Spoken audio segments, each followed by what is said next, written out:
پیاری بہنوں، پردے کے موضوع پر کچھ عرض کرنے سے قبل میں یہ چاہتی ہوں کہ یہ وضاحت کر دوں پردہ کیا ہے۔ دراصل اسلام میں عورتوں کو دیا گیا ایک تاکیدی حکم ہے۔ یہ دراصل ایک مومنہ کی عزت و عصمت کی حفاظت کا بہترین ذریعہ ہے، ہوس کے پجاریوں کی نگاہوں سے بچنے کے لیے ڈھال ہے۔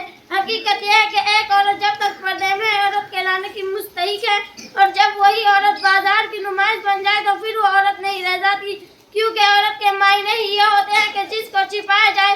عربی میں شرمگاہ کو عورت کہتے ہیں۔ آج ہماری جو بہنیں یہ کہتی ہیں کہ پردہ قدامتی پسندیدہ بنیاد پرستی کی علامت ہے، دراصل ان کے عقل پر پردہ پڑ گیا ہے اور فیشن کی چکا چوند میں ان کو قرآن مجید کا حکم یاد نہیں رہا۔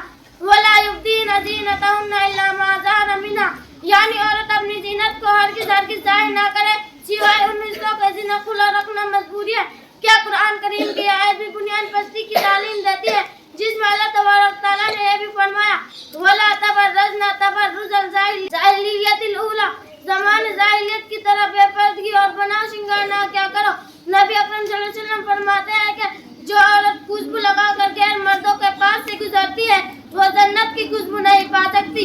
میری بہنوں، بڑے افسوس کی بات ہے کہ قرآن حدیث کے ان تاکیدی فنامنوں کے باوجود بھی آج ہمارے معاشرے میں بے حیائی کی تمام پال کر رہی ہے۔ آج ہمارے معاشرے میں بے پردگی عام ہے، خاص طور سے شادی بیاہ کے موقع پر جس طرح کی بے حیائی برپا ہوتی ہے، مرد و زن زوبے سے اختلاط ہوتا ہے، اسے دیکھ کر دل خون کے آنسو ہوتا ہے۔ کیا یہی تعلیم دی ہے ہمارے پیارے رسول صلی اللہ علیہ وسلم نے ہمیں؟ کیا ہمیں حضرت فاطمہ زہرا رضی اللہ عنہا کا نام لینے کا حق ہے، جن کا پردے کا یہ عالم تھا کہ انہوں نے اپنا جنازہ بھی رات میں نکلوانے کی وصیت کی تھی، لہٰذا ان کی لاش پر کسی غیر مرد کی نگاہ نہ پڑ جائے۔ میری بہنوں، کیا ہمیں حضرت عائشہ صدیقہ رضی اللہ عنہا سے کوئی نسبت رکھنے کا حق حاصل ہے، جن کا خیال تھا کہ روزانہ قرآن مجید کی تلاوت کرتی تھی، مگر کبھی ان کی آواز حضور رسول کے باہر نہیں سنی گئی۔ آج ہم نے شرم و حیا کا دامن چھوڑ دیا ہے۔ مسلمان لڑکیاں بے پردہ ہو کر اور بے حیائی کی تمام حدود پار کر رہی ہیں، اور اس کا نتیجہ یہ ہے کہ پورا معاشرہ غلط سمت میں جا رہا ہے۔ نوجوان نسل تباہ ہو رہی ہے۔ پاک دامنی اور کردار کی بلندی پرانی باتیں قرار دی جانے لگی ہے۔ حیا اور غیرت کا قصہ پاری نہ بن چکا ہے۔ حالانکہ ایک عورت کا اصل جوہر اس کی شرم و حیا ہے۔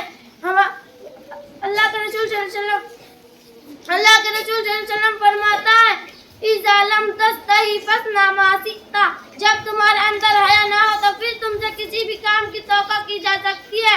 میری بہنوں، آج ہماری بہنیں بے پردہ ہو کر کالج اور یونیورسٹی جا کر تعلیم حاصل کرتی ہے۔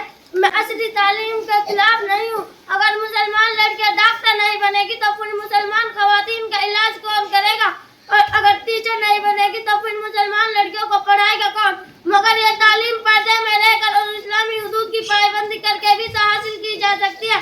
حقیقت میں میری بہنوں، لڑکیوں کا مخلوط تعلیم حاصل کرنا، وہ بھی نوجوانی کی عمر میں، دونوں کے لیے شم قاتل کی حیثیت رکھتا ہے۔ اما عائشہ پردے میں رہنے کے باوجود بھی بڑے صحابہ کو فتویٰ دیتی تھی اور دین کے سلسلے میں ان کی رہنمائی کرتی تھی۔ اللہ تعالیٰ ہمیں ان مقدس صحابیات کے نقش قدم پر چلنے کی توفیق عطا فرمائے۔ آمین۔ وآخر دعوانا ان الحمد للہ رب العالمین۔ السلام علیکم ورحمۃ اللہ وبرکاتہ۔